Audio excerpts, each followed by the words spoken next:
Olá, este programa aborda os assuntos relacionados à teologia cristã protestante e como esta área pode lançar luz a diversos temas. Eu sou o Thiago Vercelino e você está ouvindo Praxis, um podcast sobre a prática teológica produzido pelas Faculdades Batistas do Paraná, a FABAPAR. Se você se interessa por questões teológicas e bíblicas e quer entender melhor como é a prática teológica, este podcast é para você. Ajuste o volume, prepare a mente e o coração e seja bem-vindo.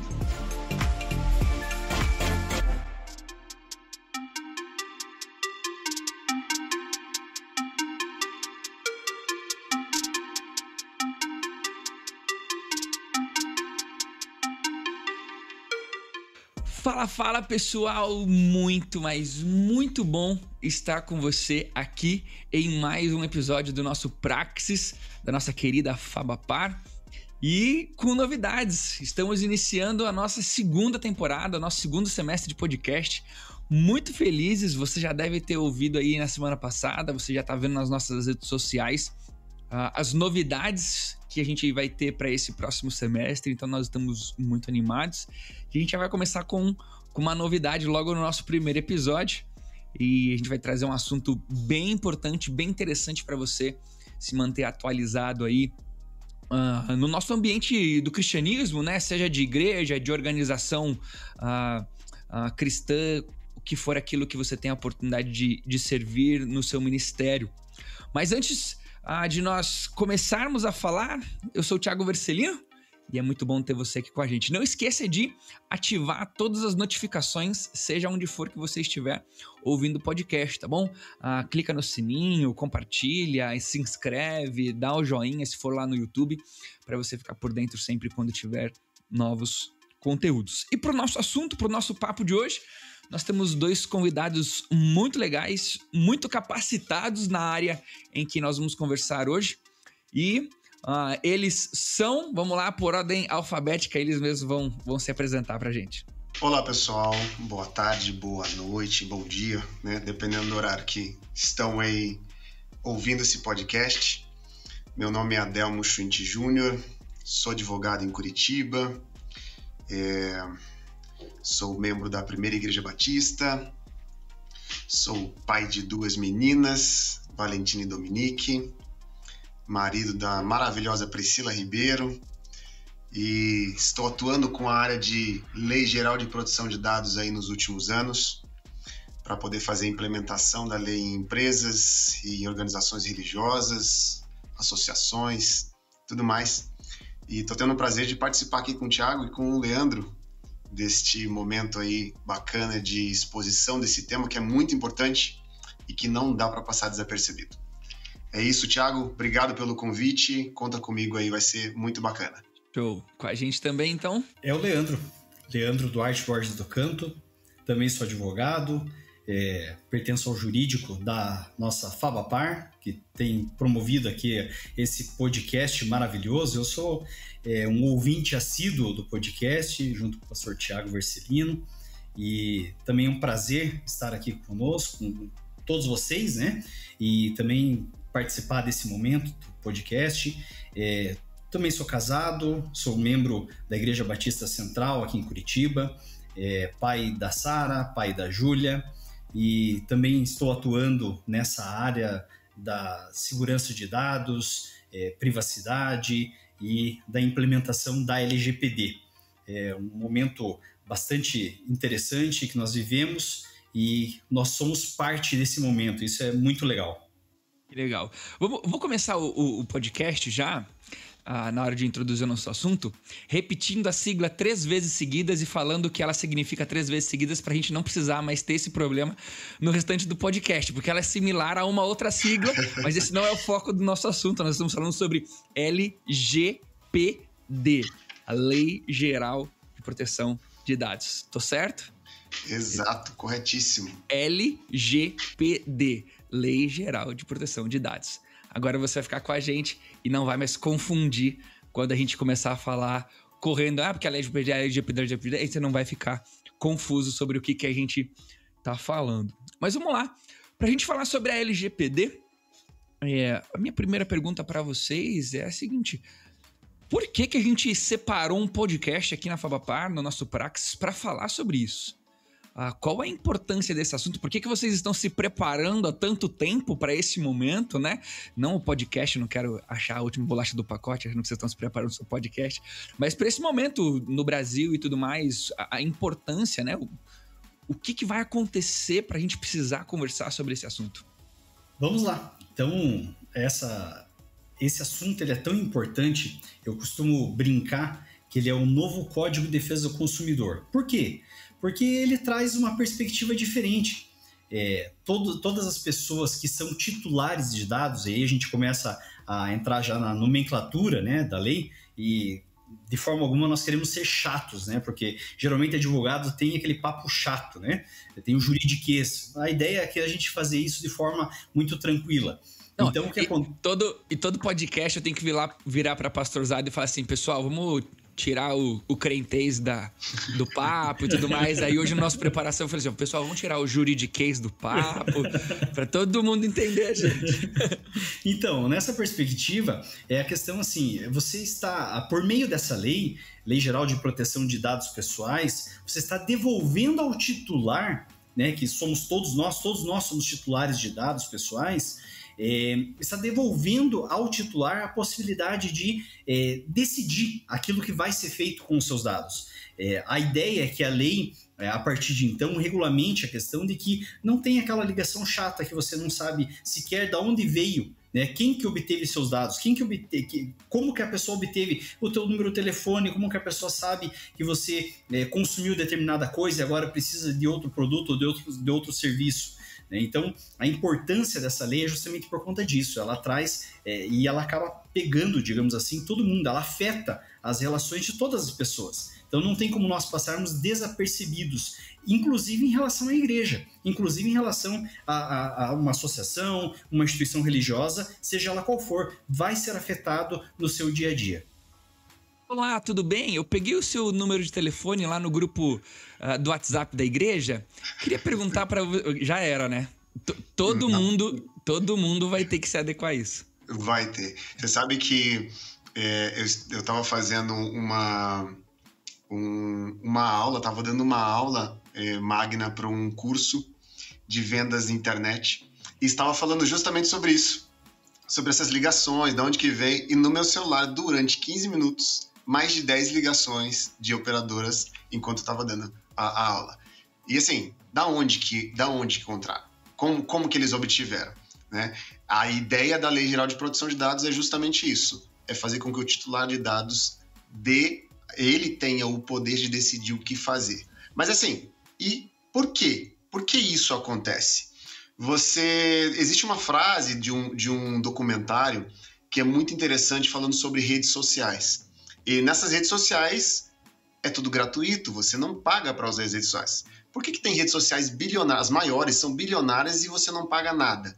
E aí nessa matéria, nesse documentário fala, quando você não paga pelo produto, você é o produto. As redes sociais, os sites de venda, os sites de busca, eles vendem o seu comportamento para anunciantes que pagam caro para poder te oferecer alguma coisa do seu desejo.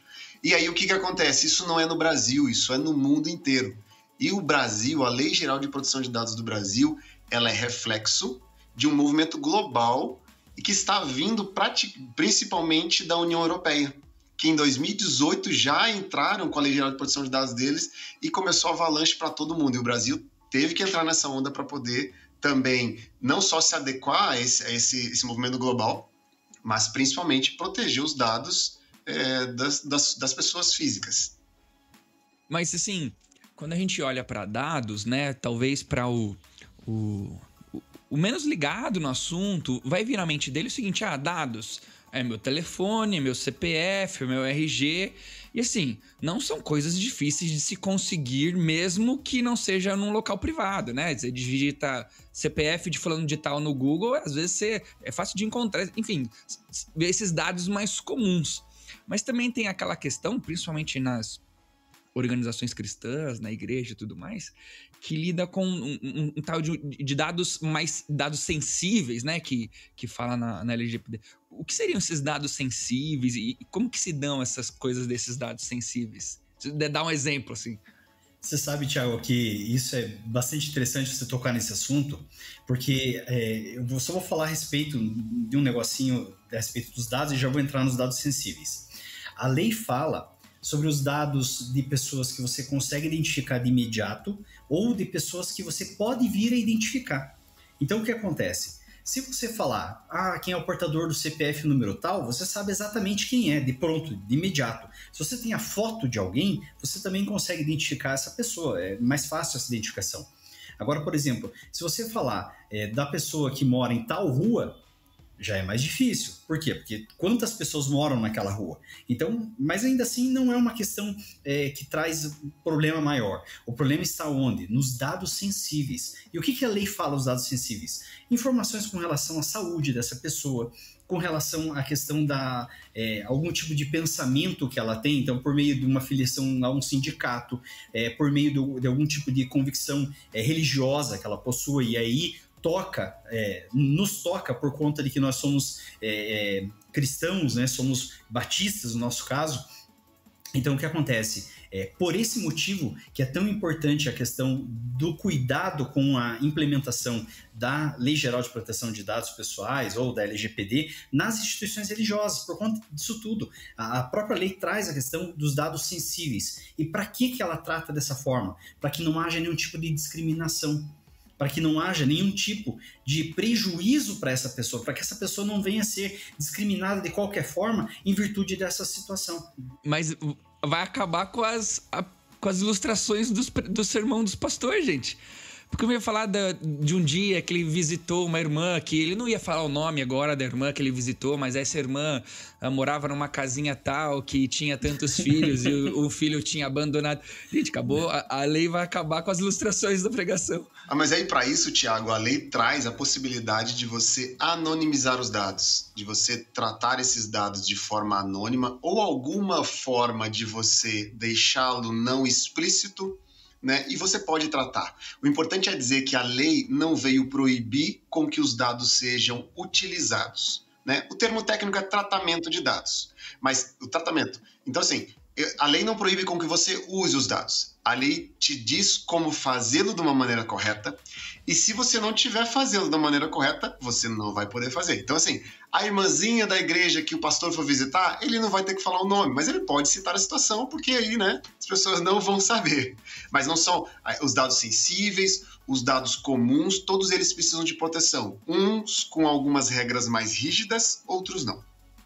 E vai até naquela questão dos retiros da igreja, né? E faz ficha médica dos retiros da igreja, e daí as fichas de inscrições para todos os eventos dessas organizações, né? Sejam organizações missionárias, que vai ter ficha de inscrição para você começar um curso tal, as fichas de inscrições dos acampamentos, tudo isso vai trazer implicações, né? Tem implicações, inclusive, no momento da inscrição, né? As organizações religiosas, elas vão ter que se preocupar em descrever nas inscrições quais são as finalidades do porquê ela está coletando aquele dado. Uma coisa é eu coletar o nome do Adelmo para um acampamento para colocar no crachá. Outra coisa é perguntar o nome da mãe do Adelmo. Aí a organização, para que você quer o nome da minha mãe se ela não tem nada a ver com o acampamento? Aí você precisa parar e raciocinar. Por que eu estou fazendo isso? É por uma regra muito antiga? Todo mundo fazia, bom, a partir de agora eu já não posso mais, por quê? Porque existe um risco muito grande daquele dado ser utilizado indevidamente, ou vazar, ou alguma coisa assim. E até interessante, pegando esse gancho agora do Adelmo com relação a isso, tem algumas situações até curiosas, né? Então, por exemplo, o Thiago que trabalha com questão de acampamento já deve ter vivenciado algo mais ou menos assim.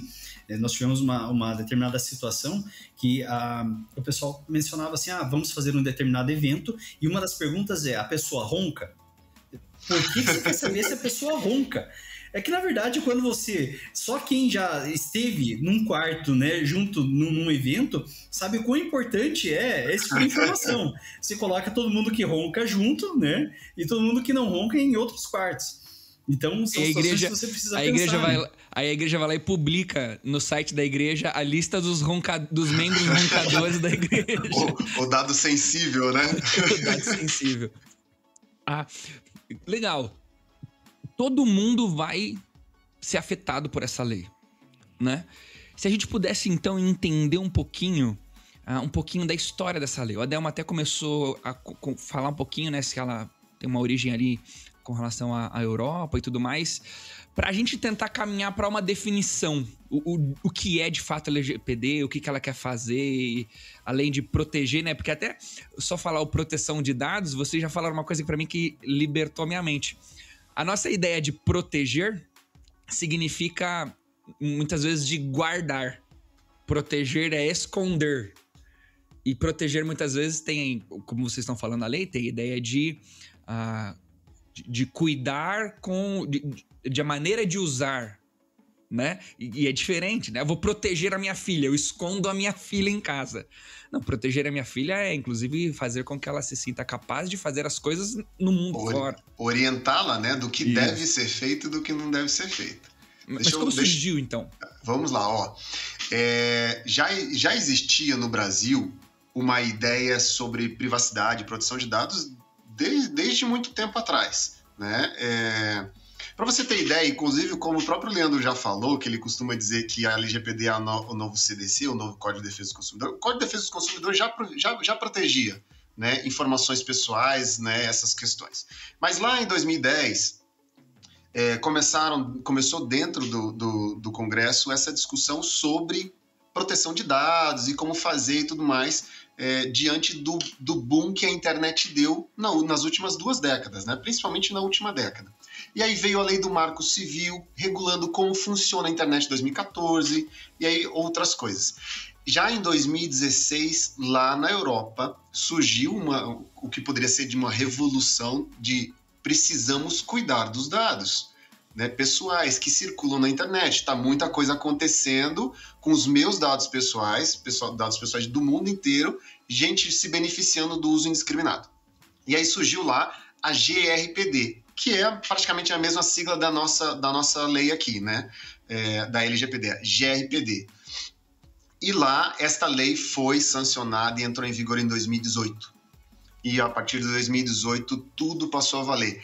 No Brasil, o que é? Ela é um reflexo desse movimento global que busca uma segurança virtual, uma proteção de privacidade, com o objetivo de estabelecer regras de como você faz o tratamento. Tratamento é coleta, armazenamento, tudo, desde o momento que você pega o dado até o momento que você descarta ele. Se você armazena, onde você armazena, se você compartilha com alguém, tratamento de dados. Então, as regras, como você vai fazer isso. E no Brasil, essa lei surgiu em 2018, com um prazo de 2 anos para as pessoas poderem iniciar as práticas. Ou seja, ela deu ali vou te dar 2 anos para você absorver e começar. E aí, o que aconteceu?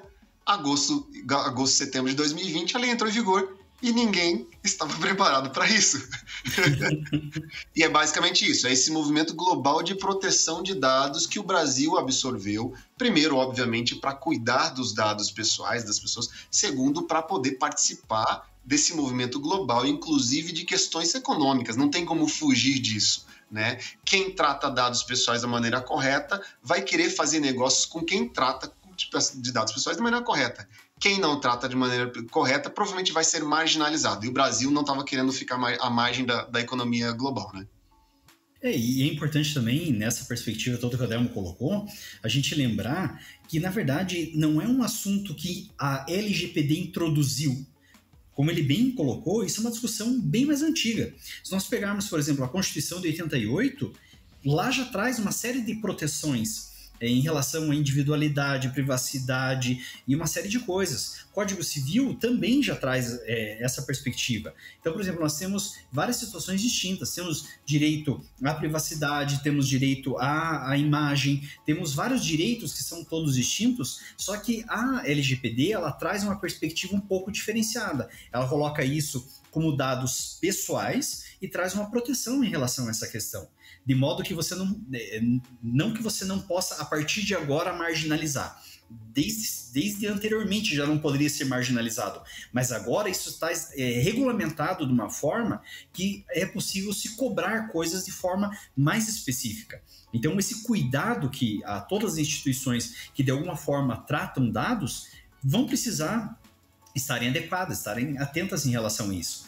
Nessa perspectiva, o simples fato, por exemplo, de você ter acesso ao dado, você olhar um dado, você já teve acesso a ele, já teve contato com ele, e de alguma forma, você tendo conhecimento desse dado, você já está tratando desse dado, já está? Então, assim, é uma coisa que toca todas as instituições. Não tem como dizer assim, não, tal instituição não vai ser aplicado. Tem um projeto de lei, por exemplo, que está tramitando na Câmara dos Deputados, né, projeto de lei 5141 de 2020, que prevê justamente assim, a ideia é que a LGPD não seja aplicado para igrejas.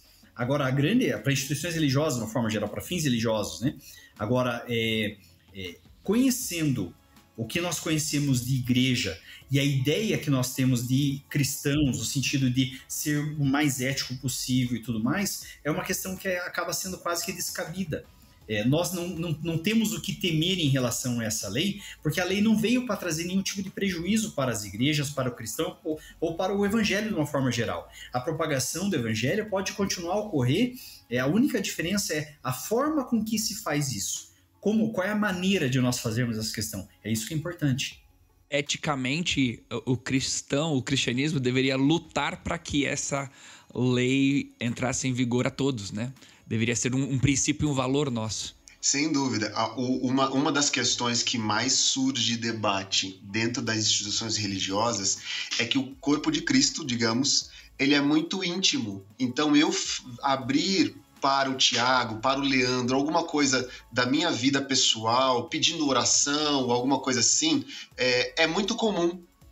A lei, ela não pensa nisso. A lei pensa assim, então, e se o Leandro e o Tiago usarem a informação do Adelmo de forma inadequada e vier a prejudicar? Precisamos proteger isso. Então, assim, realmente não veio para prejudicar, veio para dizer assim, olha, nós precisamos ter muito cuidado. Por quê? Porque nós estamos tratando de direitos pessoais, né? Não tem nem como fugir disso.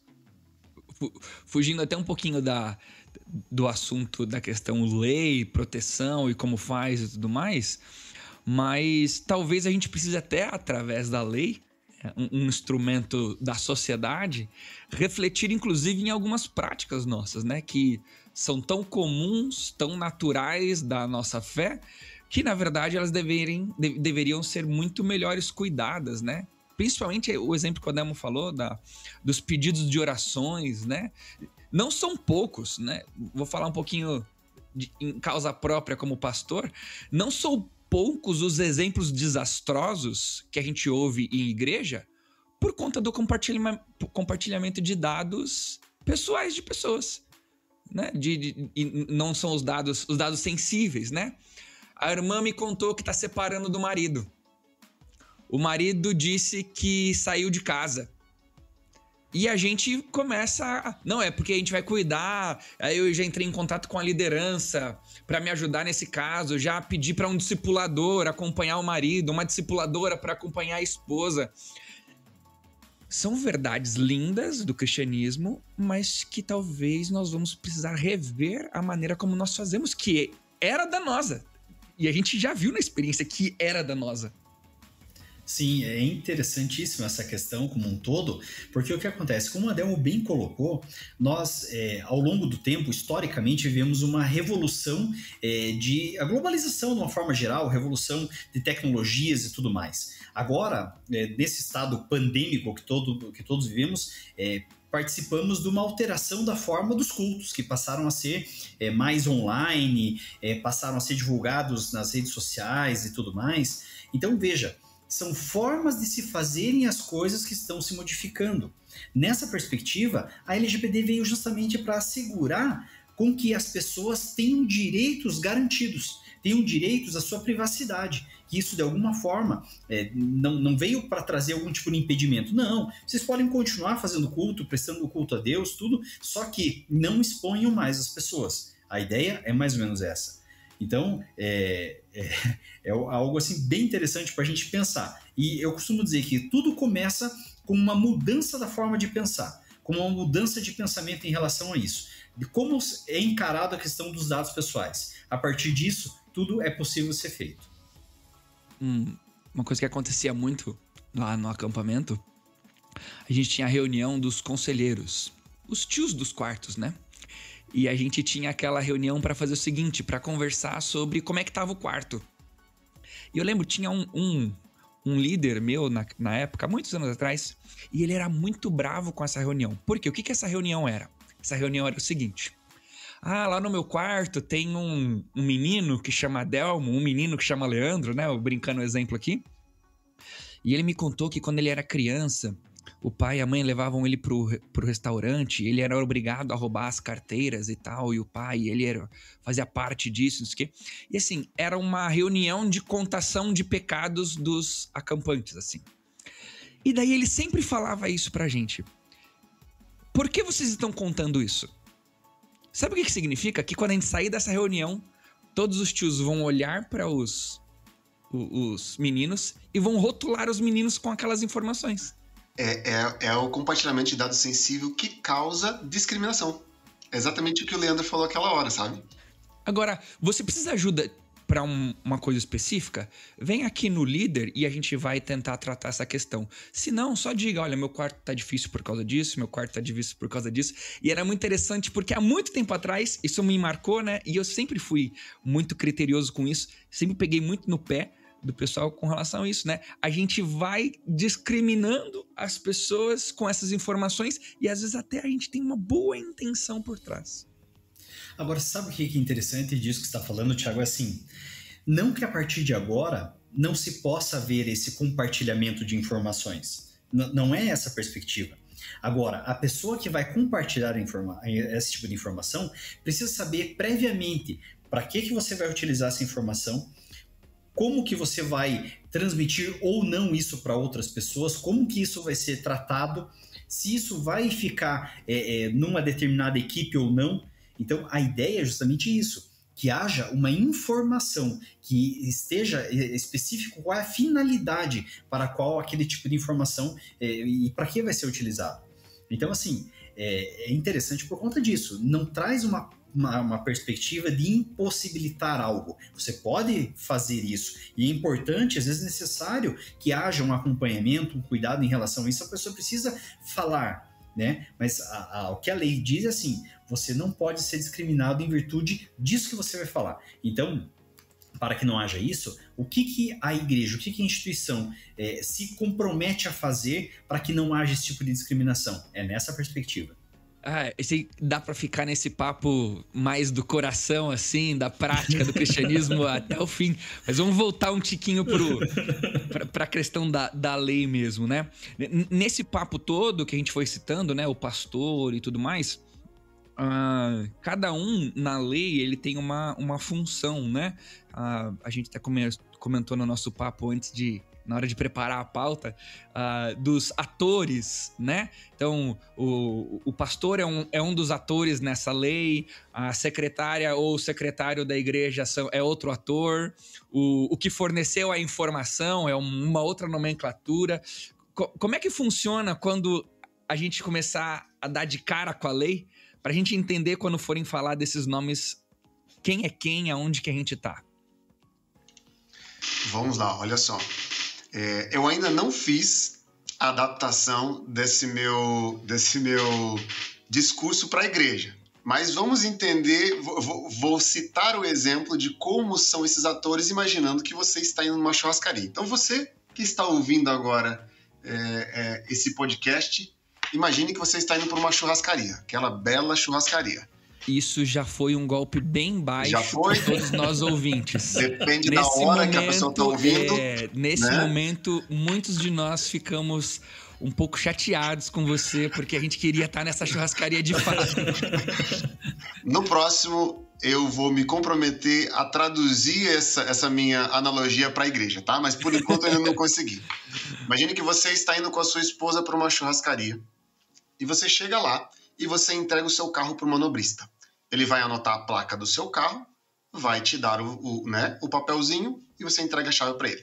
Entra dentro da churrascaria, você dá de cara com o maître. A pessoa te recebe, né, dá as boas-vindas, pergunta o nome de vocês e te leva até uma mesa. Aí você sentou na mesa, vem o garçom e traz o cardápio.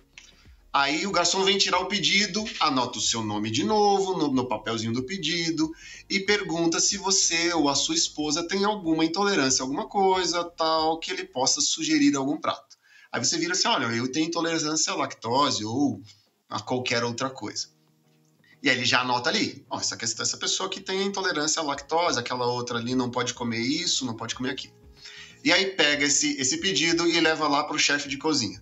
O chefe de cozinha vai olhar e falar assim, o Adelmo tem intolerância à lactose, ok, já sei o prato que eu vou preparar para ele. E a esposa dele gosta muito de doce, esse doce, essa sobremesa é especial para ela. Preparou tudo ali, entregou de volta pro garçom, o garçom chega para você e fala, olha, Adelmo, você tem intolerância à lactose, né? Tá aqui o prato especial para você, meu cara. E para você, Priscila, tá aqui a sobremesa que você adora, tal. Beleza, comemos, nos deleitamos ali, naquela alimentação, levantamos e fomos pro caixa. Aí chegou no caixa, eu entreguei o meu cartão, né, de banco para pagar e a pessoa pergunta, você quer o seu CPF na nota? Eu falei, eu quero sim, por gentileza. Vou ali, passei, paguei, coloquei o meu CPF na nota, ela digitou, saiu lá a nota fiscal e tudo mais, e ela falou, muito obrigado, seu Adelmo, Priscila, voltem sempre. Ok, volto lá pro meu carro, peguei, né, a chave do meu carro de volta e fui para casa feliz. Só nesse evento eu compartilhei talvez mais de 20 dados pessoais. E você nem percebeu. Dados pessoais sensíveis, como o meu gosto pessoal, a minha condição de saúde, né, a minha conta bancária, eventualmente, dependendo de como foi, né, o meu consumo ali, eu posso ter ou uma discriminação ou uma supervalorização do quanto eu gastei naquele restaurante. A pessoa pode, opa, o Adelmo tem grana, entendeu? E isso causa o quê? O dado pessoal do Adelmo se torna um ativo muito importante para aquela churrascaria. Então, assim, nesse movimento, a placa do carro é dado pessoal, o meu nome, o meu CPF, todos esses eventos. E aí, quem são esses atores, gente? Eu e minha esposa, nós somos os titulares de dados. Eu detenho o poder sobre meus dados. Meu CPF sou eu, titular de dados. Eu sou o titular dele. O METRE é o operador dentro dessa... Vamos dizer assim, vou voltar um pouco. Titular de dados. Quem é o controlador? Controlador é o dono do restaurante. É quem vai receber os meus dados e vai dizer o que se faz com aqueles dados. Para o garçom, para o maître, para o manobrista, para a menina do caixa, o homem do caixa, seja quem for, tá? E o dono do restaurante, ele é o controlador, ele que controla o que vai ser feito com os dados. Quem é o operador? É quem de fato pega o meu dado e usa ele. O manobrista pegou o meu dado do meu carro e anotou. Ele está operando aquele dado pessoal meu. O maître que me recebeu, pegou meu nome. O garçom, a pessoa do caixa que pegou meu CPF, eles são operadores, eles que operam os dados, tá? E aí vamos ter uma figura lá na frente chamada encarregado de dados. Quem é o encarregado de dados? É uma figura que a lei determina com que toda instituição, pessoa jurídica e tudo mais, tenha que seja o intermediador entre o titular do dado, o controlador, o dono do restaurante, e a Autoridade Nacional de Proteção de Dados, que é aquele órgão governamental que vai gerir como eu faço o tratamento de dados, vai fazer fiscalização e tudo mais. Tá? Esse é o encarregado. É uma figura dentro da empresa que vai determinar como há o relacionamento entre ambas as partes. O titular de dado. Se eu, por exemplo, Adelmo, me sentir lesado eventualmente pelo uso indevido do meu dado naquela churrascaria, eu vou lá na churrascaria e não vou falar direto com o dono. Eu falo assim, eu quero saber quem é o encarregado de dados, quem é o comumente chamado DPO, Data Protection Officer, ou seja, um oficial de proteção de dados. Quem é essa pessoa? Eu falando de tal, eu vou chegar lá e falar assim, olha, eu dei aqui alguns dados pessoais e eles foram usados indevidamente. Essa pessoa, ok, vou conversar com o dono do restaurante, vou relatar essa situação à autoridade governamental e nós vamos resolver isso. Estes são os atores basicamente principais. O titular do dado, o controlador, que é quem determina o que o dado faz, o operador, que é quem trata os dados a partir do que o controlador manda, o encarregado é essa pessoa que faz o relacionamento entre as partes, né? E a Autoridade Nacional de Proteção de Dados, que é o órgão governamental que vai acabar fiscalizando tudo isso aí. Agora, imagine ter que transferir toda essa realidade para para as nossas organizações, né? Acho que quem tá ouvindo a gente e não estava preparado para esse momento, né? Tá começando a dar uma ajeitada ali na cadeira ou no banco, onde é que quer que esteja ouvindo, né? E eu queria ouvir vocês dois, se a gente pudesse dar um resumo, assim, uma simplificada em todo esse papo até agora da LGPD. É tipo pegar o que a gente conversou até agora e falar assim, olha, a LGPD é isso, e a partir disso a gente ir pro nosso último bloco do podcast e tentar falar para quem tá ouvindo a gente o que ele pode fazer, para onde ele vai, o que eu faço com essa informação que eu retive nesse podcast agora. E aí, quem se arrisca aí? Eu acho que, na verdade, a grande questão disso tudo é ter a noção a respeito dos dados. Primeiramente, esses dados existem. Eu preciso ter consciência a respeito deles. Quais são esses dados? Como que eles são coletados? Ou seja, se nós pensarmos, a Delmo fez uma boa explicação com relação à questão da churrascaria, deixou todo mundo morrendo de vontade de comer uma carne agora, né? Mas, enfim, se nós pensarmos no universo de igreja, essa perspectiva é muito importante, por conta de que a partir do momento que eu anoto, por exemplo, um nome, um telefone para contato de uma pessoa, de um visitante, para que amanhã depois possa ocorrer o contato com ele, possa ocorrer uma visitação, se assim ele desejar e tudo mais, são dados pessoais. Por exemplo, essa pessoa um membro da igreja que vai dar a sua contribuição financeira ou seu dízimo, coisas assim, dependendo da forma como que a igreja faz isso, também são dados que estão ali expostos. Quem é que tem acesso a isso? O pessoal da tesouraria, da secretaria, o que tem de informação a respeito desse membro? Como que faz em relação a tudo isso? Existe, só uma parte aqui, Leandro, existe inclusive nas igrejas menores aquela papeleta, né, com que a pessoa tem o nome, anota o valor do dízimo ou da oferta e deixa ali visível a todos, né? Aí tem uns irmãozinhos que tem o negócio preenchido em fevereiro, em setembro e em dezembro. E tem o irmãozinho que tá com tudo preenchido. Exato. Antigamente existia a prática de até ser afixado no edital, do edital da igreja, os irmãos dizimistas, né? Então, veja quanta coisa, quanta prática. Eu já vi até a igreja que, na hora de tomar a ceia, o pastor lia o nome dos dizimistas lá na frente. Então, veja. São situações que, assim, a LGPD não veio para atrapalhar a forma do culto. Pelo contrário, é adaptar a vida para uma questão globalizada, assim como nós tivemos que adaptar por conta de uma questão pandêmica, fazendo encontros com distanciamento social e de forma virtual e tudo mais, no mesmo sentido, a partir de então, você precisa ter cuidado com os dados das pessoas. Então, essa conscientização a respeito da forma de se pensar o que é o dado pessoal e a forma de você tratar isso é completamente diferente. Por exemplo, numa live que eu fiz, eu dei um exemplo que eu acho que foi bastante interessante, no sentido assim, se hoje alguém quiser fazer uma oferta em espécie na mão do pastor, uma oferta significativa, esse pastor, será que receberia esse valor? Por que não? Geralmente ele indicaria, olha, irmão, o senhor vá na igreja, entrega para o fulano, ou faz assim, ou deposita na conta da igreja. Por quê? Porque tem toda uma questão de uma escrituração contábil em relação a isso, tem toda uma questão de um cuidado maior, para que não haja nenhum tipo de mal entendido em relação a esse fato. E por qual motivo que por dado pessoal eu posso pegar e posso passar pro irmão da igreja, eu posso ligar para o pastor, tem o telefone do Adelmo, eu precisava falar com ele, sim, o telefone do Adelmo está aqui, pode ligar para ele, sabe? Então são situações que há a necessidade de um cuidado maior em relação a isso, porque os dados pessoais, como o Adelmo bem colocou no início dessa conversa, tem valor, né? Existe um jargão que é o novo petróleo, são dados.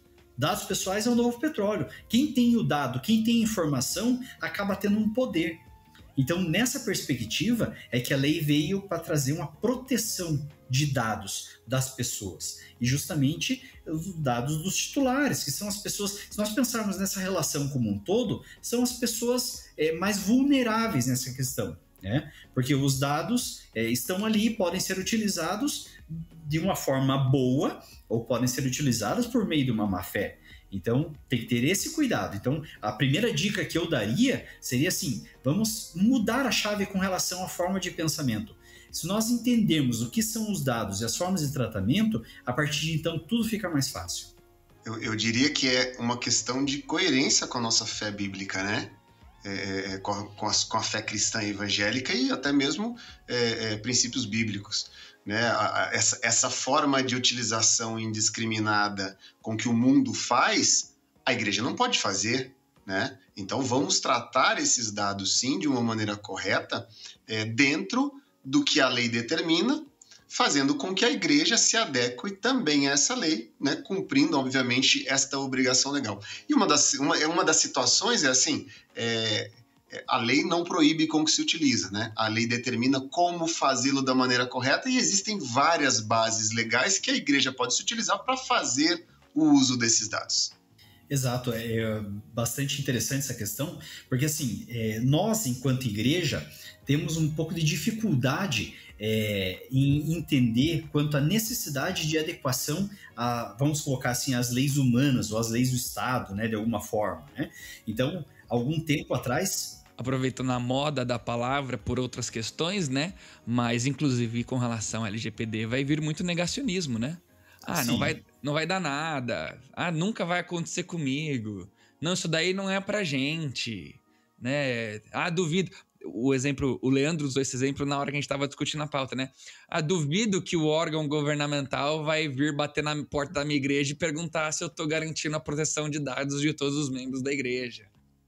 Exato. Na verdade, aquilo que nós falamos anteriormente, né, da pauta é importante trazermos agora, é que, na verdade, o órgão governamental talvez não bata na porta da igreja, realmente. Agora, a questão é a fiscalização indireta, digamos assim, em situações que a igreja acabe se encontrando de alguma forma e tenha que responder, tenha que demonstrar que está adequada, né? Então, nós conversávamos anteriormente quanto à questão de que já há uma série de decisões judiciais que afetam diversos setores, tanto na questão tributária, tanto na questão trabalhista, enfim, diversas áreas do direito, né?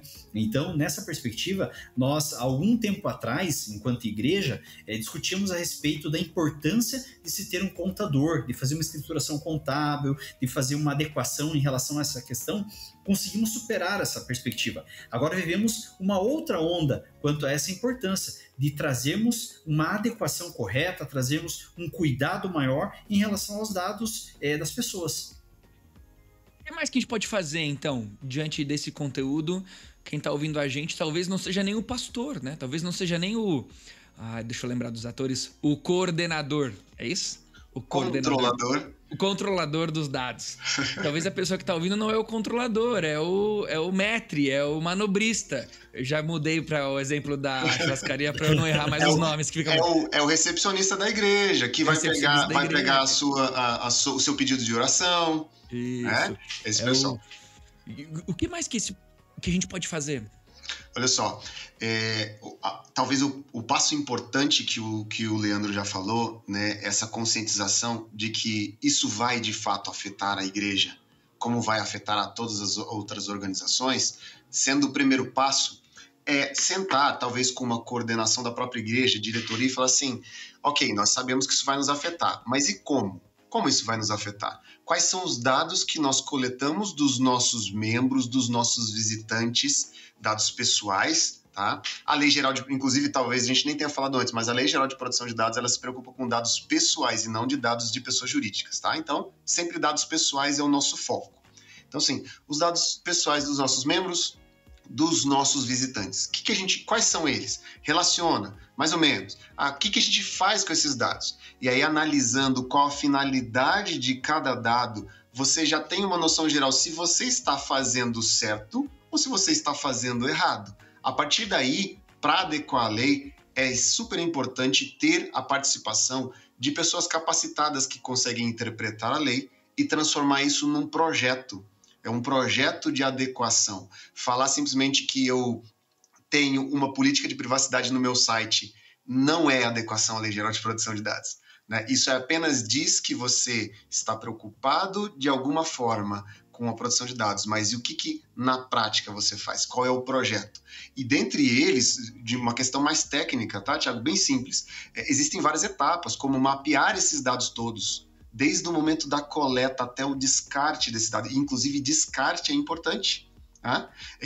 Tem igrejas que têm dados, perdão, tem dados de pessoas que já faleceram, de membros que já faleceram. Está lá para quê?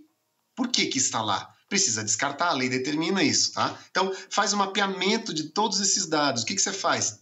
Analisa agora aonde que existe o risco maior de vazar um dado, de ser usado de forma indevida ou por má fé. O que a gente vai fazer agora, gente? Vamos criar um relatório dos riscos e depois da conscientização, para mim, o super importante é criar uma cultura de proteção de dados em toda a organização.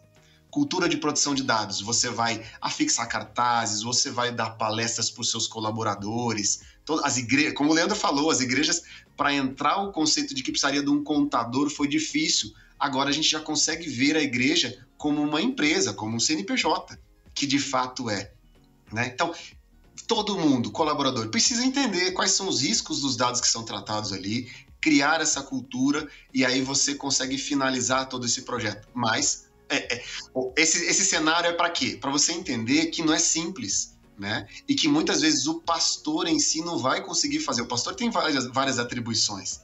Vai precisar de uma equipe multidisciplinar, vai precisar de assessoria externa, enfim, dá para procurar e tem bastante profissional capacitado para isso aí. E é exatamente o que eu ia perguntar agora, né? Porque se o pastor, o missionário, agora ele vai ter que estudar sobre LGPD para dar curso de LGPD na escola bíblica dominical, não, aí acabou. Aí vamos fazer outra coisa, porque não vai dar. Que profissionais que são capacitados, habilitados para buscar esse tipo de informação, né? É óbvio que... eu já vou falar, né? O advogado, como vocês dois são, é um bom profissional, mas seria só o advogado, aonde que a igreja, a organização, o pastor, o missionário, a missionária e tal, podem buscar esse apoio? Veja, Thiago, nós reconhecemos que os profissionais da área de tecnologia da informação, de uma forma geral, sempre tiveram um cuidado maior em relação a isso. Só que não basta apenas essa questão. Porque muitas vezes eles entendem da perspectiva do site, da engenharia dos sistemas que utilizam e tudo mais. Só que, como nós mencionamos, vai além disso. Então, de nenhuma forma nós estamos querendo dizer que eles não são capacitados e que eles não fazem isso. Pelo contrário, existem empresas que prestam esse tipo de atendimento que são excelentes, assim como contadores também têm atuado nessas áreas, né? E também podem auxiliar. Mas justamente pensando nessa perspectiva de ajudar o pastor, ajudar as organizações religiosas, foi que nós, agora puxando um pouco da sardinha para a nossa brasa, né? Foi que a Fabapar pensou em fazer um curso especialmente para poder atender a esse público, né? Dos pastores, das organizações religiosas, para possibilitar que essas pessoas tenham acesso a essas informações e a formas de como fazer, aprender ali, né? Um pouco do que vem a ser isso e de uma forma geral, ter acesso a exemplos de documentos que podem ser implementados na sua prática para que tenham de forma exemplificativa, de forma mais prática, uma maneira de se implementar a LGPD dentro da sua realidade. Gente, eu acho que a gente conseguiu cuidar bem. Acho que uma última coisa. Tem como a gente procurar algum tipo de literatura, algo que, de repente, um início, né? Aquela primeira parte que vocês falaram sobre essa conscientização, né, da igreja, da organização, é fácil de encontrar literatura sobre isso para começar esse start, né? Essa preocupação antes de procurar outros profissionais, uma equipe multidisciplinar e tudo mais? Existem, Thiago, muitos sites falando sobre isso, tá? Muitos sites falando sobre o que é LGPD, como ela é aplicada. Existem muitos sites para o lado técnico, né, ensinando como fazer essa implementação da Lei Geral de Proteção de Dados nas organizações, que não seria o caso necessariamente nesse momento, mas para entender, pela internet dá para buscar muitas informações. Existem livros também, né, mas aí é mais voltado para a área técnica, explicando a lei e tudo mais. Mas muitas informações na internet já dão conta do que é, inclusive se linkar LGPD e organizações religiosas também acham bastante informações voltadas e detalhes para isso.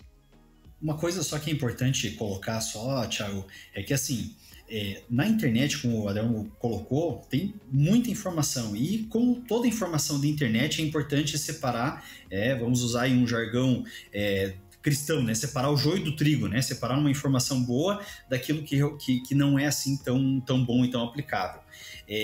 Uma coisa que é importante ser dito, não existe receita pronta. Não existe lá aquela mistura de bolo preparadinha já na caixa, basta misturar um pouquinho de água, colocar no forno e tá tudo certo, né? Como o Adelmo colocou, não é uma simples política que vai dizer que você está adequado, né? Que as suas práticas estão em compliance, estão de acordo com o que estabelece a lei e, de uma forma geral, a legislação. Então, é importante ter tudo isso. Vamos supor, então, que eu não corri atrás de nada. Eu não tô nem aí para LGPD, não quero procurar literatura, não quero fazer o curso da Fabapar, não quero entender mais sobre o assunto e deixa a vida me levar. E aí, o que vai acontecer com essas organizações, com essas igrejas? Olha só, a lei ela prevê uma série de penalidades para aqueles que não se adequarem, tá? Como o Leandro disse, talvez o órgão fiscalizador não vai bater na igreja. Talvez uma denúncia anônima faça com que esse órgão bata lá. Talvez um processo judicial de algum titular de dados da igreja que esteja insatisfeito faça chegar lá na igreja o órgão governamental que vai fiscalizar. E aí, uma vez verificado que a igreja não está adequada, quais são as penalidades dela? Elas vão desde uma simples advertência, tá? A lei traz uma gradação delas, desde uma simples advertência do tipo assim, olha, vocês não estão adequados, por gentileza, façam isso dentro desse prazo que a gente vai voltar para fiscalizar. Se não for feito, existem multas simples ou multas diárias e dependendo, elas podem até chegar a 50 milhões de reais, dependendo, inclusive, do grau de faturamento de empresas, tá? Nas organizações religiosas, ainda não sei como isso vai ser avaliado, porque isso é com base em faturamento. Mas existe uma multa financeira. Depois, talvez, uma das penalidades que possam mais causar reflexos na imagem da igreja é a obrigatoriedade de publicização do erro cometido. Sabe aquela ideia de recall?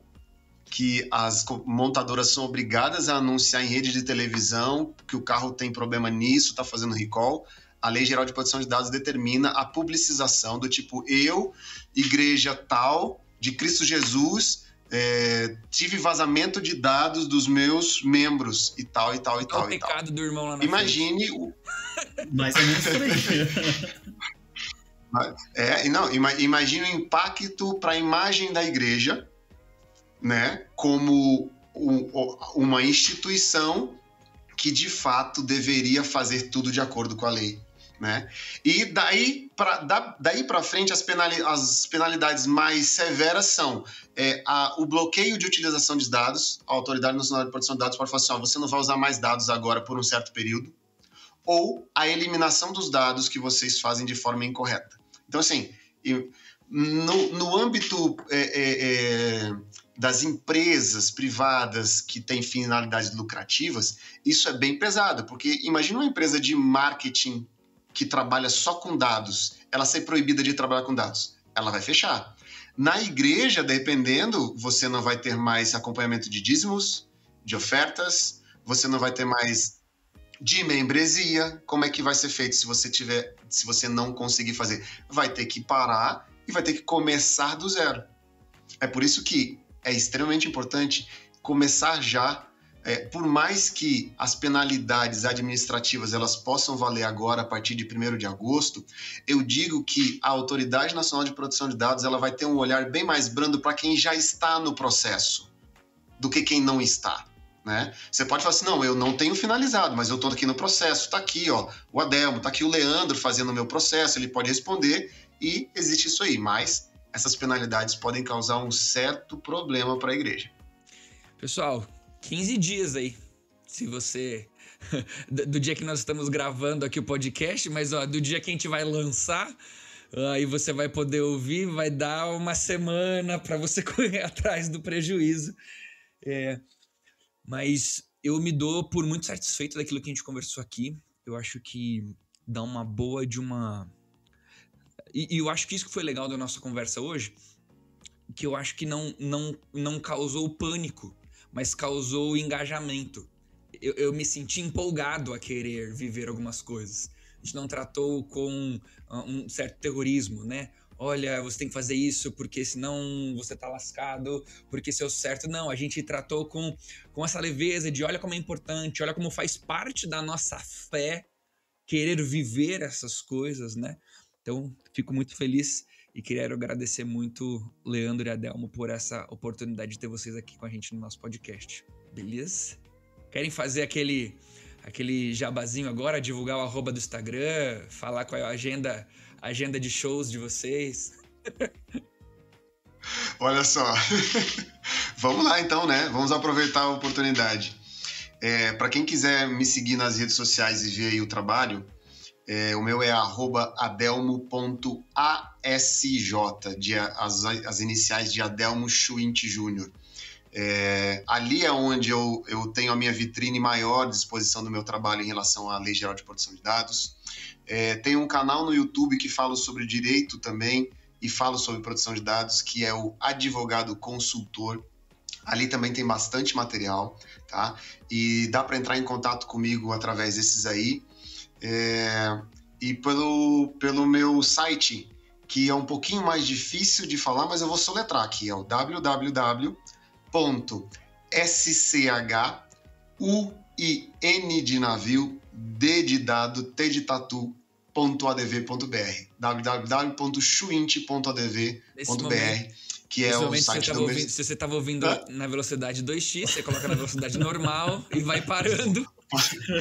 Volta lá, para e anota que o sobrenome é o único sobrenome que eu tenho e que eu tinha que utilizar no meu escritório.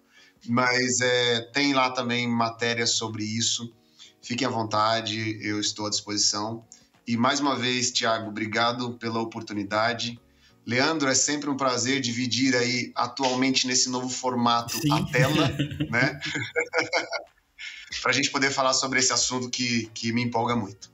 Obrigado e um abraço a todos.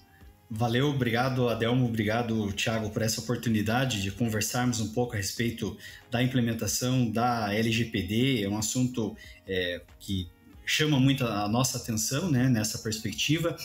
Se alguém quiser fazer algum tipo de contato pelo Instagram, meu é Leandro Canto Advocacia no Instagram.